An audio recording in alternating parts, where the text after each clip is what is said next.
Hi, you guys. It's Cher Bear. I'm coming to you today with a story time.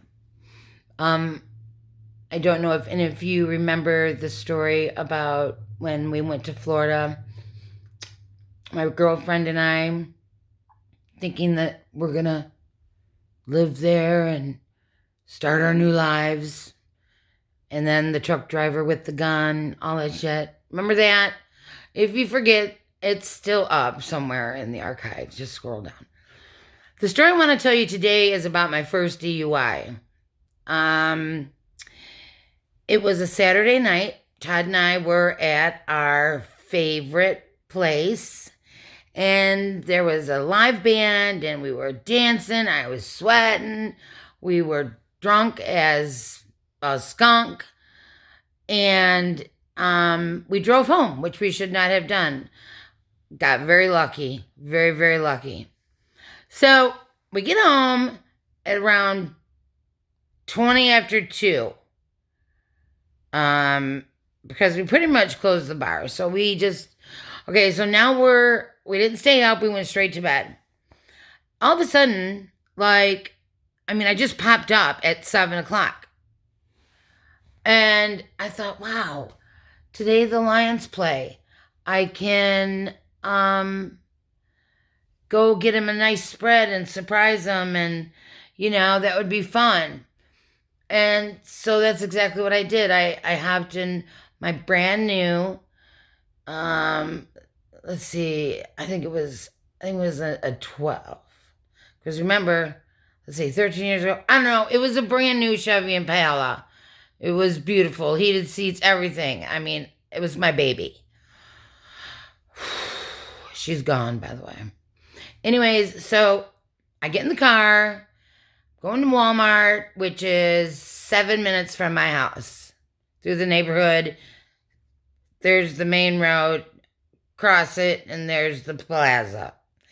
Okay, so I go to Walmart, I get my cart, I start my shopping, and the next thing I remember, I'm walking out to my car, um, and the police officer, I'm like, "What's up?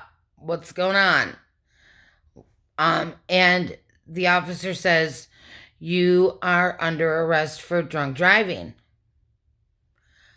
I said, "What are you talking about? You didn't see me drive here. I wasn't in the car driving." "Oh, well, who was?" Um, well, I was driving, but I wasn't drunk then. Here's what happened. No, you were drunk. No, listen to me. Because he had me blow right there, and it was a .08, Michigan's legal limit.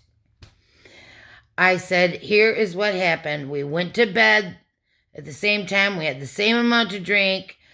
I just wanted to make a surprise for my husband." I'm telling the officers all this.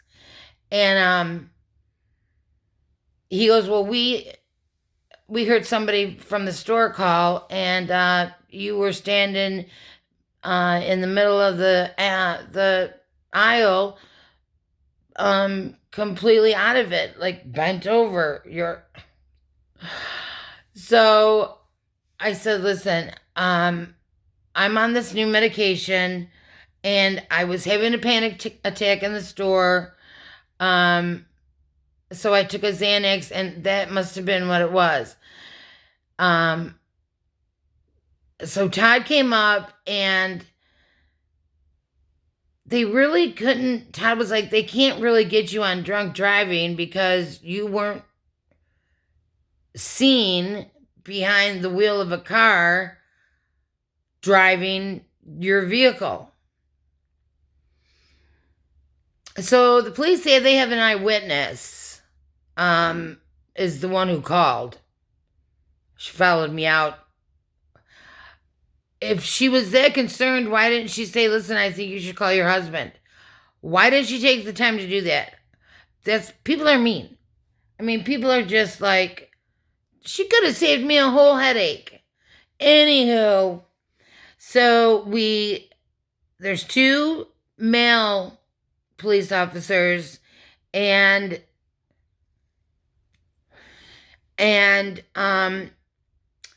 the female had the Suburban, and I asked if I could go with her. And when we got to it, I said, "Can I sit in the front seat?"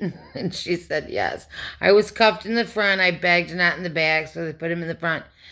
And I go in there. I get my picture taken, my thumbprints, and then my arraignment comes. Okay, I got to go home. I didn't spend any time in jail, not 1 second.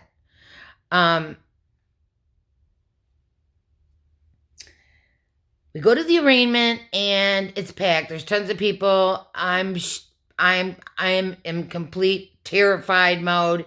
Todd's in complete terrified mode on how much this is going to cost him, and what's going to happen to me. He was afraid for me, and so we go in. So we're standing there. Waiting our turn, and this girl, I'll never forget it. She looked like Anne Hathaway.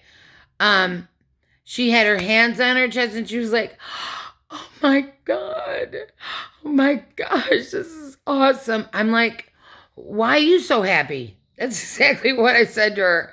I'm like, "Why are you so happy?" She goes, "Because I just dodged a drunk driving." I said, "What'd you say? What'd you do?" She said, "Can't we please just make it a reckless driving?" And he said yes. The attorney said yes. So when it was Todd and I's turn, Todd started doing the talking, and he was saying we both had the same amount to drink. And I interrupted, and Todd couldn't believe it. I'm like, listen, can't we please just chalk this up as reckless? I haven't ever had a drunk driving. I never drive drunk. This is a total mistake on my part for knowing my medication. And he let us go. He said, and I had to go to 5 meetings, only went to 3, hated them. Not that they're bad, they're very, very good for people, just not me.